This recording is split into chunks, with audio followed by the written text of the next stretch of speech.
preuves. Parce que vous savez accuser, mais vous ne savez pas conclure. Afoudel est venu avec les Rwandais de Kagame. C'était des amis de Mouzé. Mais après une année, ils se sont brillés. Et après, on est allé à San City. On leur avait tout donné. On a même accepté d'abandonner les FAC. Parce que quand vous parlez des FAC, les forces armées congolaises, c'était 0 Rwandais. 0 Rwandais. Mais c'est les FARDC de San City qui a été décidé que chaque belligérant, les RCD, les MLC et les entités, chacun va envoyer sa liste de généraux et de caporaux. Et Kabila ne sera blanc que pour signer. C'est ça les FARDC. Mais nous avons accepté ça au prix de la paix. Après, nous avons signé cet accord de San City. Nous sommes passés à une réunification. On a entendu encore CNDP de Kunda, toujours appuyé par le Rwanda. On est allé à l'accord Amani, Léo, en 2009. Et Kabila lui-même l'a reconnu pour dire que c'était une grosse erreur d'accepter de faire cette négociation. Et le président évoquait même le cas de l'accord avec le M23. Cet accord des réseaux sociaux n'a jamais été signé. Moi, j'étais à Kampala. C'est d'ailleurs à la place de Commonwealth.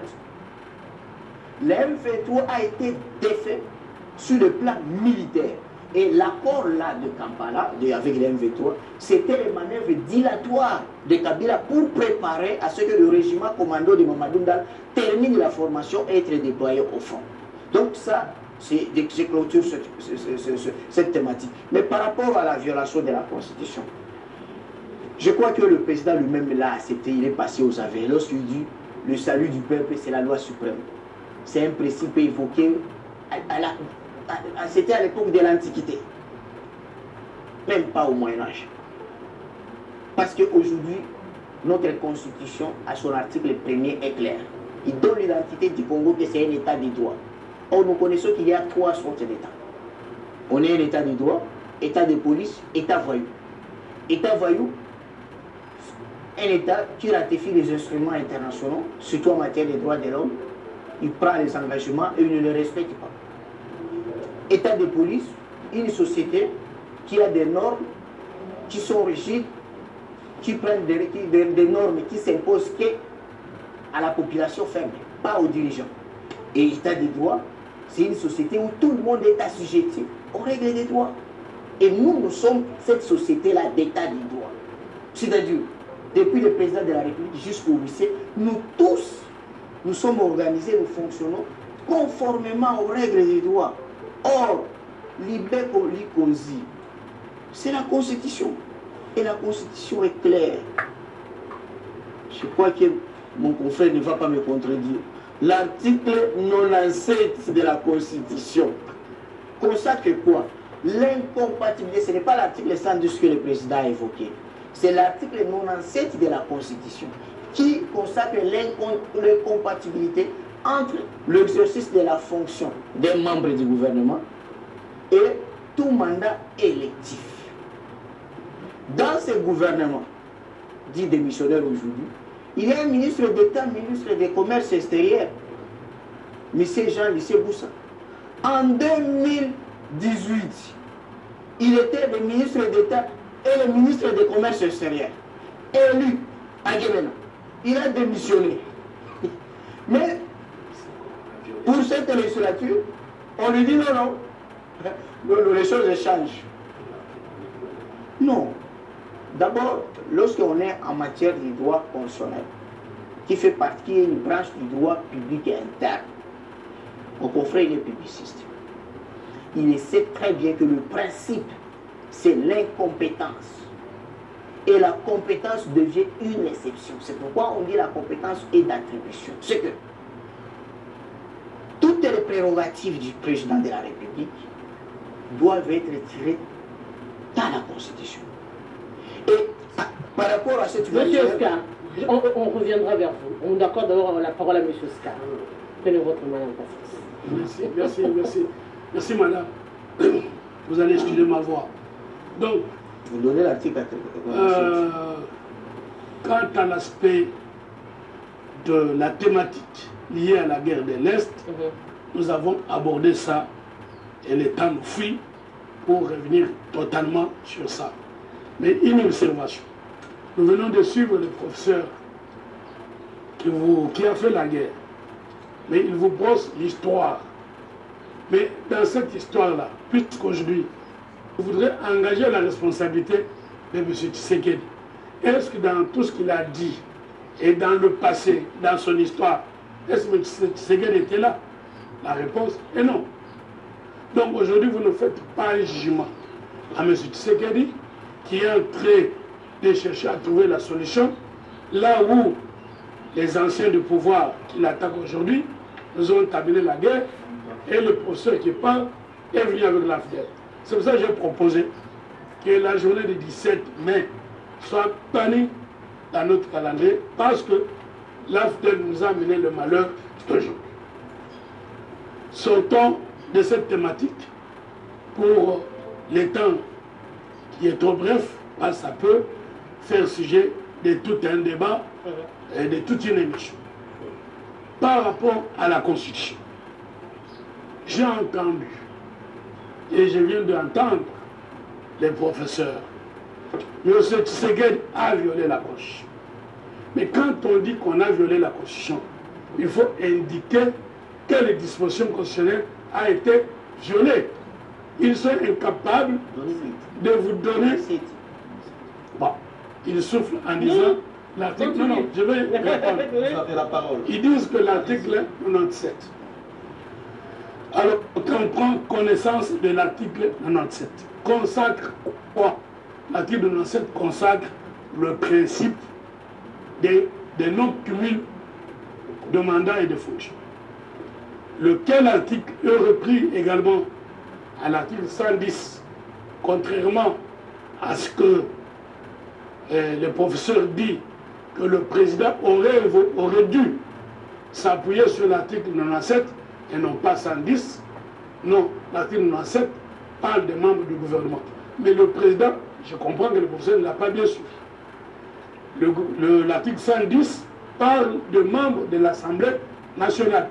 97 membres du gouvernement, 110 membres de l'Assemblée. Que ce soit 97 ou 110, ça pose le principe que les fonctions gouvernementales sont incompatibles avec le mandat. Bon, maintenant on vient dire que M. Tshisekedi aurait violé la Constitution comme si M. Tshisekedi aurait autorisé aux membres du gouvernement de continuer à accumuler. Non, il n'a pas fait ça. Et vous l'avez suivi d'ailleurs. Ce qu'il y a là, ici, nous devons parler avec principe. Quand on parle en droit, on pose les principes. Quel est le principe qui se soulève ici? Un, principe de compatibilité. Mais ce principe d'incompatibilité doit être concilié avec un autre, qui est le principe de continuité de l'État. Voilà les deux principes. Alors maintenant, comment on met en application, mise en œuvre de ce principe, où on dit d'un côté, il y a le besoin de continuité de l'État, et de l'autre, il y a une compatibilité que le ministre continue. Permettez, M. Oscar, quand on parle d'incompatibilité entre mandat législatif et mandat exécutif, c'est un peu, comme dit, on ne peut pas être juge et partie à la fois. On est tout à fait d'accord. Personne, y compris les chefs de l'État lui-même, le premier à garantir la Constitution, n'a pas violé cela. Ça veut dire ceux qui sont au niveau de l'Assemblée déjà, où les mandats ont été validés, oui, et qu'ils arrivent à assumer des affaires courantes aujourd'hui. Excellence. Et qu'il arrive qu'ils puissent être interpellés. Mais vous n'avez pas suivi pendant ces fonctions-là. Non, vous il n'avez sera pas interpellé comme intérimaire, assumant les affaires courantes. Vous n'avez pas alors suivi les chefs de l'État. Ah, il y a quelqu'un qui l'avait suivi. Ah ben, parce qu'il l'a dit si bien. Ici, qu'est-ce que c'est? Posons-nous d'abord la question. Est-ce que le chef de l'État est-il en droit de refuser la démission du Premier ministre? C'est l'article, parce que, bon, là il y a aussi un souci que les conseillers fassent un effort quand ils donnent les fiches au chef de lui donner une situation complète. Comme lui-même a dit, il n'est pas juriste, mais on lui a donné que l'article 110. On aurait dû combiner l'article 110 avec l'article 78. Il faut commencer par là. L'article 78 donne au président de la République le pouvoir discrétionnaire de nommer et révoquer le Premier ministre. Et donc, quand on nomme et qu'il y a démission, la démission, on la présente auprès de celui qui t'a nommé. Et celui qui a nommé peut... Le contexte, il est différent, M. Scar. Le contexte, il est que... Oui, on circonscrit le contexte. Le contexte est que il a accepté son mandat de lui. Ce qui fait ipso facto que le mandat exécutif au niveau est-ce que je peux terminer mon raisonnement? Si je ne termine pas mon raisonnement, vous risquez de me faire... On aimerait quand même partager mais nous partageons, madame. Donc, le chef de l'État... Vous allez m'accorder un peu de minutes. Exactement. Donc le chef de l'État, oui. C'est par élégance que l'acte de démission du chef du gouvernement est fait. Parce qu'en principe, c'est ipso facto que lorsque l'on accepte son mandat, c'est par élégance que le respect des textes. Lisons les textes. C'est dit déjà. Lisons les textes. L'article 110 dit ceci. C'est pour ça, à juste titre, le président de la République l'a invoqué. L'article 110 dit que le mandat du député national, c'est pareil qu'avec les sénateurs, est incompatible avec les fonctions gouvernementales. Toutefois, ça c'est que vous ne lisez pas. Toutefois, si l'on admet une fonction gouvernementale, on est tenu de pouvoir quitter son mandat au Parlement. En l'espèce, puisque le Premier ministre a été élu, en conséquence, il doit démissionner. La loi lui donne 8 jours depuis la validation de son mandat. Quand le Premier ministre démissionne, notre frère qui a parlé en dernier, le premier tour de table, M. Talmas l'a dit. Quand le Premier ministre démissionne, c'est tout le gouvernement qui tombe. Maintenant, quand on présente la démission, est-ce que la vraie question c'est là? Est-ce que le chef de l'État est-il tenu d'accepter la démission? La réponse est non. Je vous dis, la réponse est non. Parce que l'autorité qui n'a, quand on lui présente une démission, il peut l'accepter, tout comme il peut la refuser. C'est ça du droit administratif. Et donc, à l'espèce, le président de la République a pris acte de la démission. Il ne l'a pas refusé. Mais en prenant acte de la démission, dit toutefois, vous devez continuer à assurer les affaires courantes. Et dans cette reconduction, il appartient aux ministres d'opérer maintenant le choix. Et s'ils opèrent le choix de continuer les affaires courantes, ça voudrait dire leur mandat au niveau du Parlement, qui est déjà validé, est occupé, non, la loi le dit, c'est l'article 110, est occupé par leur suppléant. Et le président l'a dit également hier. Donc, ici, je ne sais pas quel est le procès confié au chef de l'État qu'il a violé la Constitution. Quel article a-t-il violé? Donc le chef de l'État a dit, si vous me permettez de conclure, permettez-moi de conclure, sachant qu'on m'avait pris 2 minutes. Moi, je conclue ici en disant que quand nous parlons, nous devons être sur le principe. Je vous mets à défi de pouvoir me dire, en droit administratif, est-ce que le président est-il contraint ou obligé, est-il libre ou pas d'accepter ou de refuser la démission? Première chose. Et deuxième chose, s'il a refusé la démission, en Espagne, il n'a pas refusé, a dit, vous continuez. Et s'ils acceptent de continuer, le président lui-même l'a explicité hier en disant, mais s'ils acceptent, c'est de leur propre choix. En ce moment-là, ils doivent quitter le gouvernement pour soit revenir au Parlement, auquel cas il y aura maintenant ce que vous avez appelé de assurer des affaires courantes par l'organisation interministérielle, ou alors, s'ils restent au gouvernement, leurs suppléants vont les suppléer. C'est ce que la loi dit. Merci, madame, pour cette parole. Je suis très mal à l'aise. Nous étions censés éclairer la société, nous les intellectuels, les juristes, les politologues. C'est ce que nous sommes en train de faire. Mais je suis surpris de constater que ce n'est pas le cas. C'est vraiment pas le cas. Je commence par le premier sujet, en fait, En quelques minutes, parce qu'on doit également accorder la parole à M. Jacques. S'agissant de la guerre à l'Est, ce qu'il faut retenir, il faut que la RDC puisse se faire respecter sur le terrain. Il faut le rapport de force. Un État, si un État a un cœur, ce cœur-là doit être celui qui sauvegarde ses intérêts. Nos intérêts sont menacés à l'Est du pays. Nos compatriotes sont tués sans arrêt. Il faut se faire respecter. Il faut être un État moderne au vrai sens du terme. Il faut éviter de nous tenir de tels discours, de pousser des tensions, de chapeler des bonnes intentions, le chef de l'État, le papier, les discours pour parler. Il faut avoir le rapport de force, la réciprocité, comme l'a si bien dit ici maître Carlos Moupili. Mais sur le terrain, ce n'est pas le cas. Même si vous voulez appliquer la diplomatie, que sur le terrain vous êtes faible, cela arrive à dire que le rapport sur le terrain va influencer cette diplomatie. Il faut d'abord que vous soyez fort sur le terrain pour aussi réussir sur le plan diplomatique. Donc c'est ce qu'il faut retenir, très cher monsieur. Je suis choqué.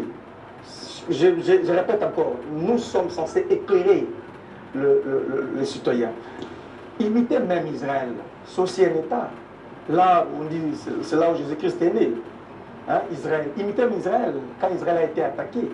Vous voyez le comportement de cet État sur l'échiquier international. Il ne coûte plus rien. Il dit que je vais réduire la capacité de nuisance des Hamas. Et il s'est engagé pour réduire cette capacité de nuisance. Et il le fait, c'est ça un État. C'est un monstre, comme vous l'avez dit. Donc, ce que vous amenez là, c'est l'impuissance de l'État congolais. L'État congolais est un État impuissant, faible. Faible. Après avoir tenu autant de discours, vous revenez sur la négociation alors que sur le terrain, rien ne change. Est-ce que vous avez récupéré Bunagana? Est-ce que le M23 s'est retiré? Qu'est-ce qui vous fait croire que cette diplomatie-là va changer sur le terrain? Messieurs, le M23 s'est conjugué déjà au passé. En 2013, on n'en parle plus. Maintenant, vous êtes venus, vous qui êtes mieux congolais que nous, messieurs. Alors pourquoi est-ce que vous n'arrivez pas à récupérer Bunagana? M23 s'est conjugué déjà au passé par Kabila. Kabila a vaincu le M23 en 2013. Mais qu'est-ce que nous voyons aujourd'hui? Mais c'est tellement grave, je suis choqué encore une fois. C'est l'incompétence, c'est la faiblesse de l'État congolais, c'est l'impuissance de l'État congolais avec de tels discours. Allons, deuxième sujet. Et en plus, je me réserve, je touche directement le deuxième sujet. Chers messieurs, l'État en soi se gère par rapport au texte. Un État moderne, c'est le respect des textes, l'État de droit, c'est la primauté des textes. Vous ne pouvez pas prendre une décision que vous n'allez pas justifier sur base d'une disposition constitutionnelle. D'abord, quel est l'acte juridique qui donne encore la possibilité à M. Sama Lukonde de continuer à nous gérer, à gérer les affaires courantes alors qu'il a été déjà validé à l'Assemblée nationale? Acte juridique, c'est une question qu'on a posée au chef de l'État et il était incapable de répondre. C'est un État moderne qui se gère sur fond de texte. Mais justement, communiquer le DIRCAB. Mais quelle est la pertinence d'un communiqué de DIRCAB par rapport à cette...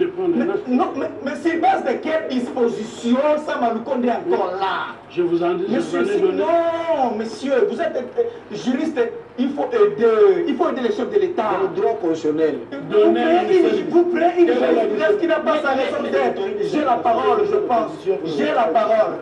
Lorsque Sama Lukonde est allé déposer sa démission, il faut m'écouter s'il vous plaît, si je vous demande si possible. Lorsque Sama Lukonde est allé déposer sa démission, certes, le Premier ministre, il a déposé sa démission parce qu'il a été élu. Ce n'est pas tout le gouvernement qui tombe au même moment, parce qu'il y a des ministres qui n'ont pas été élus. C'est lui, Sama a été élu comme député. Donc il y a incompatibilité, il y a timide de fonction. Il va déposer sa démission, mais Jean-Pierre Bemba est là. Pourquoi est-ce que je ne suis pas de son parti, monsieur? C'est la science, c'est ça que je là. C'est comme ça, Jean-Pierre Bemba est là, c'est le précédent. Pourquoi est-ce que vous n'aviez pas fait confiance à Jean-Pierre Bemba? Parce qu'il est là. Vous prenez quoi? Donc vous prenez... C'est ça, un État monstre, une jurisprudence qui n'a pas sa raison d'être. Mais justement, élu Mouzito était Premier ministre. Est-ce que c'est une première de voir ça ici? Donc c'est très grave, madame.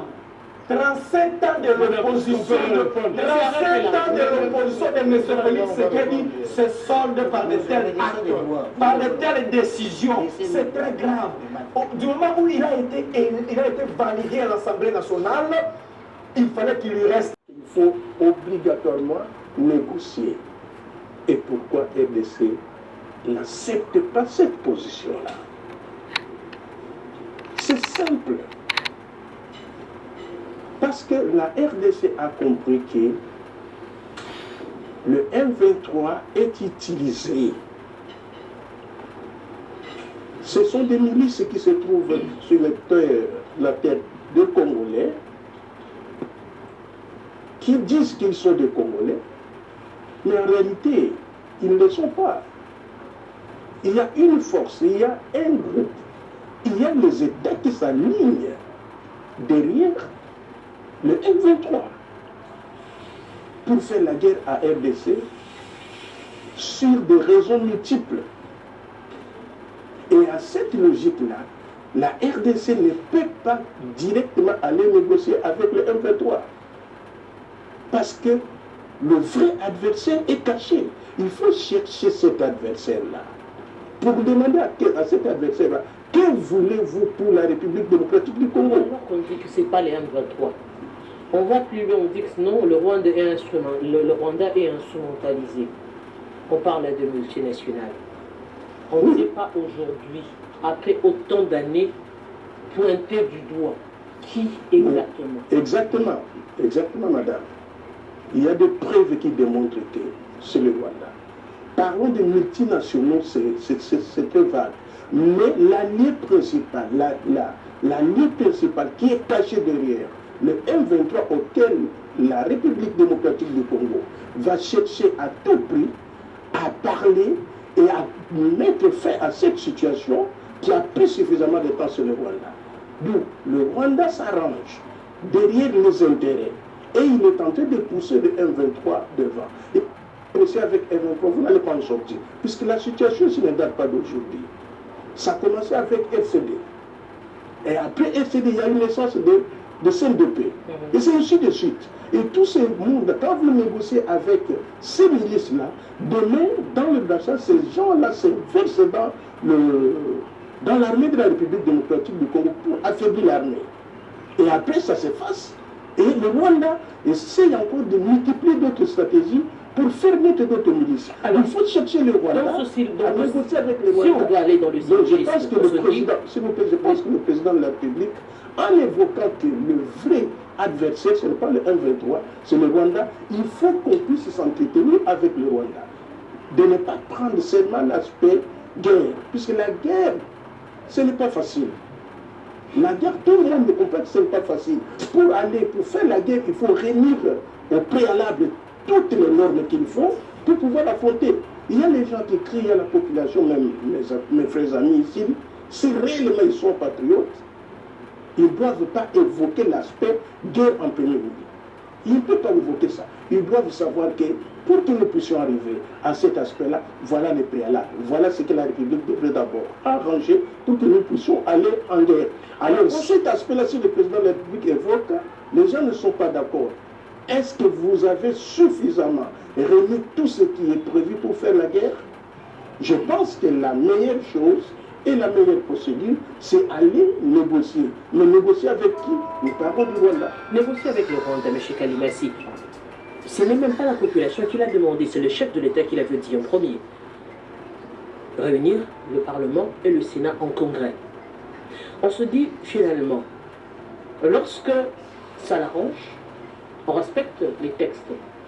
Mais dans le cas échéant, par exemple, puisque on l'a évoqué tantôt, dans le cas de cumul des fonctions, alors que les textes sont clairs, la Cour se prononçait, le Conseil d'État se prononçait, le chef de l'État estime quand même qu'à ce stade-là, l'on peut recourir à sa volonté, à son souhait, alors qu'il existe des secrétariats généraux, alors qu'il existe des cabinets, par exemple, lorsque ces ministres déposent pour des raisons d'aller au niveau des législatives, il y a les cabinets qui restent en fonction, il y a les collègues ministres qui restent en fonction, qui peuvent assumer les affaires courantes, Mais dans ce cas-là, le texte peut être touché. Oui, madame, je voudrais, avant de réagir, parce que apparemment vous voulez m'amener à la deuxième question de la thématique, alors qu'il y avait une question qui a été posée par mes co-débatteurs à ce qui concerne la guerre de l'Est. Exactement. Et j'ai vu M. Moupili, qui est de la société civile de l'opposition, agir... De la société civile, tout simplement. Société civile majorité ou société civile... Madame, je suis libre de parler. Non. Si vous permettez qu'il va réagir. Non, parce qu'il y a également des téléspectateurs qui nous suivent. Voilà. Des apprenants également qui nous Mais suivent. c'est Qui doivent savoir qu'il n'y a que la on l'a société dit civile. comme il veut. Dire que le chef de l'État s'est contredit. J'ai suivi l'homme de PPRD dire qu'il a un livre de plus de 255, si c'est 265 promesses du chef de l'État, que lui s'est précipité à écrire. Je suppose que c'est une théorie. Mais s'agissant de la guerre de l'Est, j'ai voulu peser mes deux co-débatteurs en disant que le chef d'État est la personne la plus informée de la République. Le chef de l'État, Félix Antoine Tshisekedi Tshilombo, est le garant de la nation. Une nation qui a souscrit aux organismes internationaux. Et lorsque nous faisons un débat pareil, nous devons savoir contextualiser les choses. Quand texte le chef de l'État a parlé de la guerre contre le Rwanda, et quand texte vient d'agir pour un dialogue. Et vous devez savoir, madame, la RDC aujourd'hui est devenue comme une histoire où les puissances internationales, derrière les multinationales, cherchent à se retrouver économiquement en utilisant les Rwandais. Ça, tout le monde le sait, que la guerre de l'Est, c'est une guerre économique, voulue par les puissances internationales, qui utilisent les multinationales, et les multinationales utilisent le Rwanda pour attaquer le Congo afin d'avoir nos minéraux de l'Est. Ça, nous devons le savoir. Nous devons le savoir aussi que aujourd'hui, la RDC, c'est une nation qui est gérée par les 5 puissances, qui se sont retrouvées au Berlin, mais qui n'ont pas pu terminer la situation de la RDC. Et ces 5 puissances se disputent aujourd'hui la question de la RDC. Et lorsque le chef de l'État, en tant que président de la République, sort une parole, cette parole doit être considérée par ces puissances internationales. Et aujourd'hui, dans ces puissances internationales, nous avons 2 blocs. Nous avons l'Union européenne, le Royaume-Uni, les États-Unis, qui se considèrent aujourd'hui à 100% dans l'OTAN. Nous avons les blocs Russie, Chine, Corée, Afrique du Sud, qui se retrouvent dans un deuxième bloc, vous me permettez, je ne maîtrise pas l'anglais, si c'est les BRIC. Vous comprenez?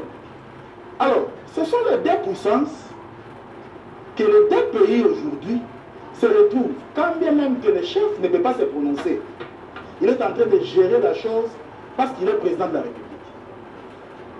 Il est en train de jouer au sapeur-pompier parce qu'il ne voudra pas peut-être léser l'Union européenne, le Royaume-Uni et les États-Unis. De l'autre, il y a la Chine qui a ses intérêts ici, il y a l'Afrique du Sud qui a ses intérêts ici, il y a la Russie, et qui se disent comment les États-Unis, l'Union européenne et le Royaume-Uni veulent embraser la République démocratique du Congo là où il y a nos intérêts. Nous devons aussi nous organiser pour être derrière la RDC. Alors, devant cette situation, on va utiliser le président angolais qui va convoquer une session spéciale à Addis Abeba où on convoque Kagame et on convoque le président Tshisekedi. ceux qui se sont dit à huis clos, nous ne connaissons pas. Ce sont les raisons d'État que le chef de l'État ne peut pas divulguer. Parce que ce qui intéresse le chef de l'État aujourd'hui, c'est la paix à l'Est. Parce qu'on en a perdu plus de 12 millions pendant 18 ans du règne de Kabila. Et aujourd'hui, malgré ce que les PPRD et le FCC nous ont laissé, comme Rwandais, dans nos services de sécurité, dans les états-majors de l'armée, il a fallu du temps au président de la République pour nettoyer tout ce qui a été laissé par les mixages et brassages. Mon frère l'a dit à travers les CNDP, les RCT et aujourd'hui les M22. Donc le chef de l'État n'est pas dupe. Il est en train de faire les choses parce que tout quand il va engager la guerre, il faudra qu'il soit conséquent par rapport à cette guerre. Donc, il n'est pas question de les condamner, à moins que nous ayons nos sentiments personnels.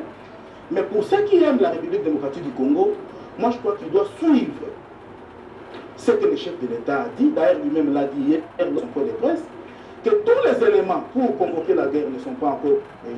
Il attend que l'Assemblée nationale soit mise en place, le Sénat soit mis en place. Mais cela ne voudrait pas dire que le chef de l'État a lâché à l'Est. Si aujourd'hui, les M23 derrière, ou les Rwandais derrière les M23, n'arrivent pas à faire tomber Goma, c'est parce qu'il y a quelque chose qui s'est fait. Il y a quelque chose qui s'est fait. Mais aujourd'hui, maintenant, j'ai une question par rapport à la Constitution. Que le chef de l'État aurait violé la Constitution. Écoutez, là aussi, nous devons savoir qu'il y a deux types par rapport au contexte actuel. Il y a la démission de Sam Lukonde comme élu par rapport au respect des droits législatifs. Il y a la démission de Sam Lukonde comme Premier ministre, chef du gouvernement. Or, Sam Lukonde est la personne physique de la personne morale qui est le gouvernement. Lorsque Sam démissionne, comme Sam parce qu'il est élu, le gouvernement va rester ou va tomber? Lorsque Sam démissionne, parce qu'il incarne le gouvernement, je suppose que c'est tout le gouvernement qui tombe. Et lorsque le gouvernement tombe, M. Sam va chez le chef de l'État déposer sa démission. Le chef de l'État prend acte de la démission, parce que j'ai entendu les gens soulever l'article 165, que le chef de l'État aurait violé cet article. La question que je me pose, le chef de l'État a pris acte de la démission ou il n'a pas pris acte? Le chef de l'État a pris acte. Mais il faudrait savoir que dans ce gouvernement, il y a plus de 39 ministres sur 61 qui vont au Parlement. Quand vous dites, s'il vous plaît, Stylo, s'il vous plaît, quand vous dites qu'il y a combien de ministres qui sont au gouvernement? 39 sur 61 qui doivent 39 sur 61. Si je ne m'abuse pas. Donc on suppose que plus ou moins, plus de 15, plus ou moins, plus de 20 d'ailleurs, sont restés, peuvent assumer les affaires courantes. Écoutez, là aussi c'est une question que nous devons nous éclaircir. Je crois que je ne suis pas juriste, mais non, c'est une parenthèse juste que je me fais pour parler du nombre. Pour parler du nombre, tout simplement. Parce que dans la jurisprudence, nous avons vu dans les gouvernements passés, il y a eu des ministres qui ont assuré des intérims de 4 ou 5 ministères. Ça s'est fait ici en République démocratique du Congo. N'est-ce pas là une jurisprudence qu'on est en train de créer? Ou qui s'est même déjà créée? Écoutez, madame, la jurisprudence, c'est oui. Mais lorsque le Premier ministre démissionne, il est supposé que tous les gouvernements tombent. Exactement. Donc il n'y a pas de ministre intérimaire. Il n'y en a pas. Où on peut prendre un tel ministre pour placer l'intérim. Il est supposé que le gouvernement tombe. Et le chef de l'État, dans ses prérogatives de garant de la nation, Faites passer un communiqué pour dire que le gouvernement est tombé, mais je demande au gouvernement Sama d'expédier les affaires courantes. Et ce n'est pas seulement le cas au Congo. En Belgique, ça s'est fait. Lorsqu'il y a un gouvernement de mission, il peut rester là en train d'expédier les affaires courantes pendant toute une année. Et jusqu'à ce qu'on va nommer le nouveau chef du gouvernement. Monsieur Moupili. Pour les cas d'espèce, pour clôturer, madame. Oui. Il a abordé des sujets. Pourquoi les gens s'acharnent-ils? Le chef de l'État a déjà désigné... Les gens ne s'acharnent pas. Le chef de l'État a déjà désigné un informateur. Cet informateur est presque à la fin de son travail. Les gens parlent du respect du texte tout simplement. Écoutez, monsieur, oui, est-ce que vous me permettez de vous allez répondre de toutes les façons. Merci beaucoup. Monsieur Moupili, on revient quand même sur cette question parce qu'il faudrait quand même qu'on le dise. Oui, ça fait jaser parce que déjà les cris ont commencé avant même les élections. Les ministres qui sont partis en campagne en gardant ce casquette-là de ministre et qui ont battu campagne en tant que ministre, alors qu'on était, en principe, il devait y avoir des intérimaires. Il n'y en a pas eu. Ils sont partis en campagne, les cabinets étaient stressés.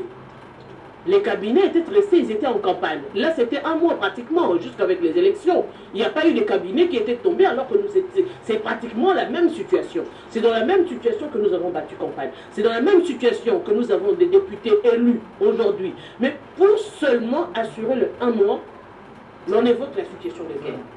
Monsieur Moupili. Merci madame. Vous allez voir même les téléspectateurs. Vous m'avez donné qui... c'est quoi, 2 minutes. Les autres, vous allez recorder 12 minutes. C'est-à-dire que je termine le premier sujet et je réponds. Vous serez juste. Moi, je ne contredis pas le président. Je soutiens le président de la République. Parce que sur ce plateau, s'il y a quelqu'un qui connaît l'armée rwandaise, c'est moi. Je suis venu avec la FEDEL. L'armée rwandaise était comme notre allié. J'ai fait la guerre contre l'armée rwandaise. J'ai le sang des militaires rwandais chez moi. Donc je connais l'armée rwandaise très bien. Et si on était dans des plateaux où on sélectionnait que les spécialistes, même si vos confrères n'aiment pas parler des arguments d'autorité, voilà encore là où l'argument de celui qui a fait la guerre et de celui qui n'a pas fait la guerre, parfois c'est différent parce que le niveau des connaissances, il y a les niveaux des connaissances pratiques, il y a les niveaux de connaissances scientifiques et les niveaux de connaissances philosophiques.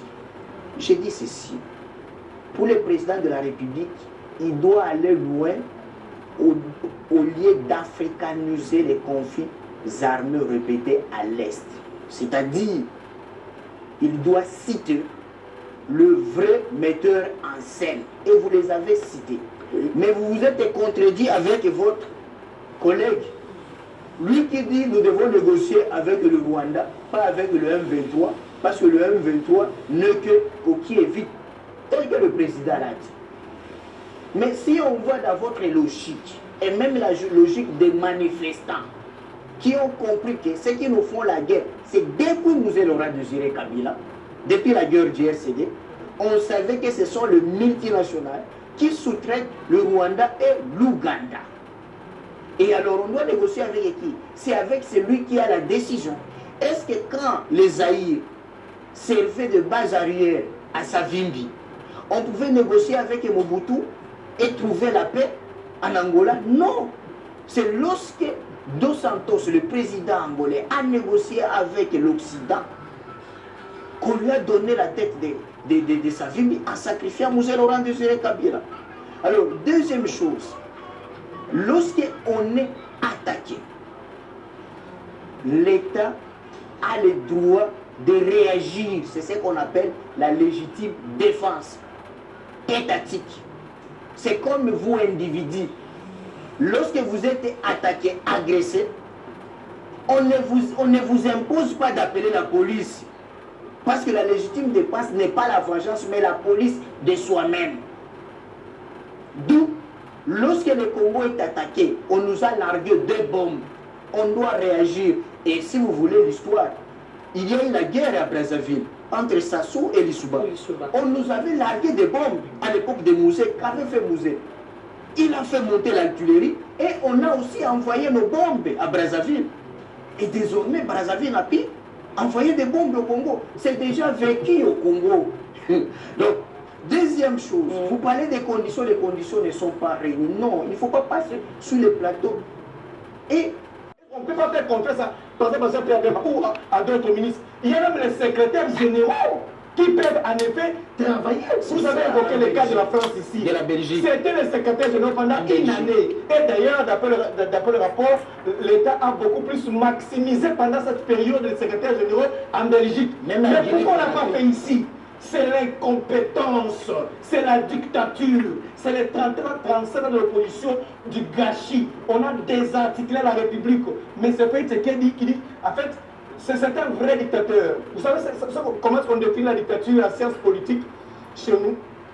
La dictature en soi est définie lorsqu'un individu cherche la concentration de tous les pouvoirs entre ses mains. Montesquieu était clair là-dessus. Montesquieu ne voulait pas de ça. Il a dit, vous ne pouvez pas avoir la même mise au niveau de l'exécutif, en même temps vous avez la même mise sur le pouvoir législatif, ainsi que juridique. Donc il ne savait pas, il faut qu'il y ait la séparation des pouvoirs. Lorsqu'il y a l'ombre de Sama Lukonde à l'Assemblée nationale, il y a encore l'ombre de Sama Lukonde à l'exécutif, c'est ça la dictature. Ça veut dire qu'il veut tout contrôler et nous disons que c'est extrêmement grave.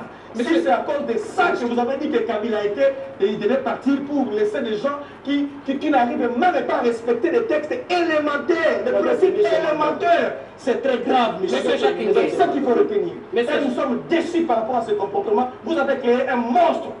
Monsieur Jacques Ngué, on aimerait quand même parler de cette question de cumul de fonctions. Aujourd'hui, on évoque les textes, on se dit le président aurait violé la Constitution, il n'a pas fait. Mais comment expliquer ce besoin de garder cette portion, on va le dire comme ça, des ministres élus? Parce qu'on a compté ici, s'il y en a plus d'une soixantaine, et que seulement 39 sont élus. Donc, il y a la possibilité d'avoir des intérimaires d'autres ministres. Deuxièmement, c'est le ministre qui démissionne, mais ce n'est pas son cabinet, parce que le cabinet reste en fonction jusqu'à ce qu'il y aura un nouveau ministre et qu'il y aura d'ailleurs l'arrêté pour que ces membres de ce cabinet-là puissent quitter le cabinet. Donc, ça veut dire que la matrice est seulement là, c'est seulement les têtes d'affiche, les ministres, qui sont en train de partir pour des fonctions bien déterminées. Qu'est-ce qui justifie ce besoin de garder tous ces ministres? Madame, s'il vous plaît, Monsieur Jacques va réagir. Je reviens sur des concepts. Je commence d'abord sur des concepts évoqués par mon frère Aristote avec Lépine, en taxant d'abord ceux qui ont géré des affaires qui maîtrisent. La République est agressée. Il y a beaucoup de tueries à l'est de la République. Il y a nos compatriotes qui sont tentés de tomber nuit et jour. Ce n'est pas le cas en 2018. Et le ministre de la Défense, c'est lui qui sera le premier ministre intérimaire. Est-ce que vous pouvez laisser son temps? Parce que vous avez pris la parole, vous avez parlé. S'il vous plaît, protège-moi, madame. Alors, nous connaissons qu'il y a des problèmes d'incompatibilité comme l'évoque la loi. Nous devons être sincères avec nous-mêmes. Dans le principe constitutionnel, il est question que ce qu'a dit le président de la République, comme lui-même l'avait évoqué, la situation avait comme résolution d'accepter la démission du Premier ministre. Mais ayant accepté la démission, le pays se trouve dans une situation très, très grave.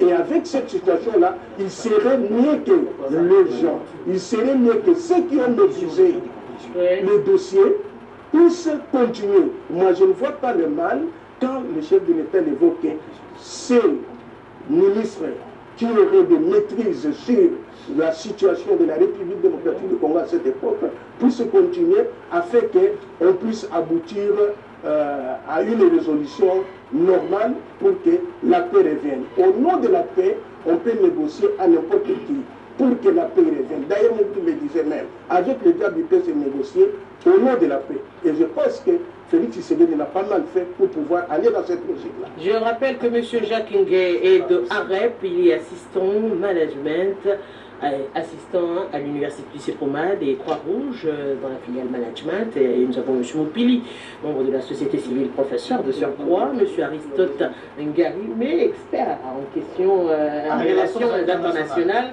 mais aussi cadre du PPRD, de l'opposition, M. André Kalimassi de la FDCA. Vous avez eu la chance de répondre à toutes les deux questions.